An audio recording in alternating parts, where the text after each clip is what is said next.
آج اگر کسی ایک ملک نے تسلیم کر لیا ہے اور کل دوسرا ملک تسلیم کر لے گا، لیکن میں آپ کو ایک بات بتاؤں اور وہ غور سے سن لو، وہ یہ کہ ساری دنیا بھی اسرائیل کو تسلیم کر لے، پاکستان تسلیم نہیں کرے۔ وہ کیوں؟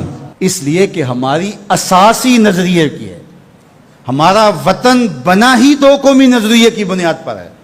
تو اسرائیل بھی اپنے یہودی نظریے پہ کھڑا ہے اور وہ عالم اسلام کو کھا جانے کی سازش کر رہا ہے۔ ہم ایسا نہیں ہونے دیں گے انشاءاللہ۔ اور پاکستان بھی اپنے اسلامی نظریے پہ کھڑا ہے۔ یہ بات ذہن میں رکھیے گا کہ اسلام کی قومیت کی اساس وطن نہیں ہے، جغرافیہ نہیں ہے، نظریہ ہے۔ تو نظریہ اسلام ہی نظریہ پاکستان ہے۔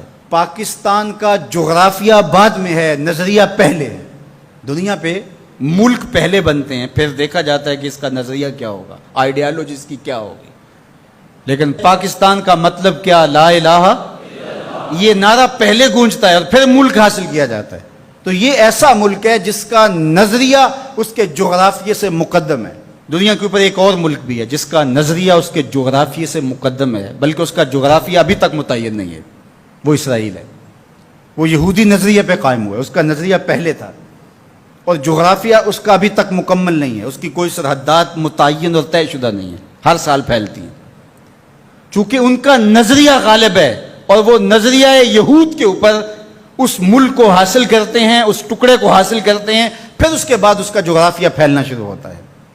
آج بہت شور ہے کہ عربوں نے تسلیم کر لیا اسرائیل کو، اور بعض دانشور ہمیں بھی یہ مشورہ دیتے ہیں کہ پاکستان کو بھی یوں کر لینا چاہیے۔ جب عربوں نے کر لیا، ان کی ہمسائیگی ہے، ان کا مسئلہ ہے، ہم کیوں نہ کریں؟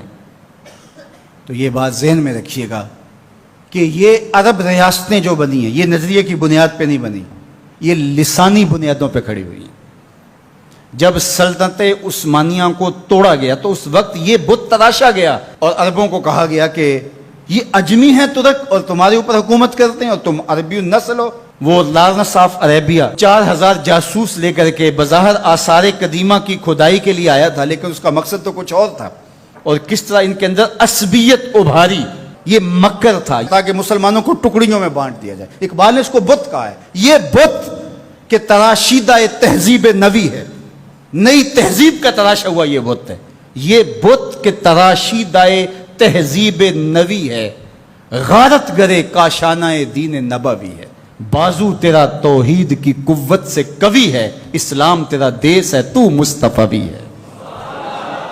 نہ عربی، نہ اجمی، نہ گورا، نہ کالا، تیری پہچان یہ ہے کہ تو مصطفی ہے۔ تو یہ وہ شناخت تھی جو امت کی وحدت کی ضمانت بنتی ہے۔ یہ الگ بات ہے کہ 73 برس بیت گئے اور منزل انہیں ملی جو شریک سفر نہ تھے، اور باغ دوڑ ہمیشہ ان لوگوں کے ہاتھوں میں رہی جو اس ملک کو نوچتے رہے۔ گدیں، یہ ڈاکو، یہ لٹیرے جنہوں نے ملک کو لوٹا، دونوں ہاتھوں سے ہمارے وسائل نے چھوڑے اور ہماری نظریاتی اساس کے اوپر کلہاڑے چڑھائے۔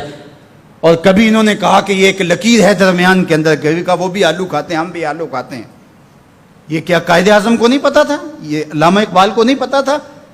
جن لوگوں نے قربانیاں دیں، جن ماؤں کی چھاتیاں کاٹ دی گئیں، عزتیں بچانے کے لیے کنویں میں چھلانگیں لگائیں، یہ کتنی دردناک کہانیاں ہیں۔ ماں کی گود سے بچہ چھینا جاتا ہے اور یوں ہوا میں اچھالا جاتا ہے اور پھر کرپان سے اس کے ٹکڑے کیے جاتے ہیں اور پٹک کے زمین پہ مارا جاتا ہے اور اس کے اعضاء بکھر جاتے ہیں، لیکن ماں رونے کی بجائے کہتی ہے پاکستان کا مطلب کیا؟ لا الہ الا اللہ۔ کیا یوم حساب نہیں آنے والا؟ جنہوں نے اس ملک کو نوچا ہے، اس ملک کے نظریات پہ کلہاڑے چلائے ہیں، مختلف جگہوں پہ بیٹھ کر کے اس ملک کو کھوکھلا کرنے کی کوشش کی ہے، وقت آنے والا ہے۔ یہ ملک مٹنے کے لیے بنا ہی نہیں ہے، یہ قیامت تک قائم رہنے کے لیے معرض وجود میں آیا تھا۔ یہ ملک امانت ہے اللہ کی ہمارے پاس، یہ رسول اللہ کی نگاہوں کا فیضان ہے۔ میرے عرب کو آئی ٹھنڈی ہوا جہاں سے، میرا وطن وہی ہے، میرا وطن وہی ہے۔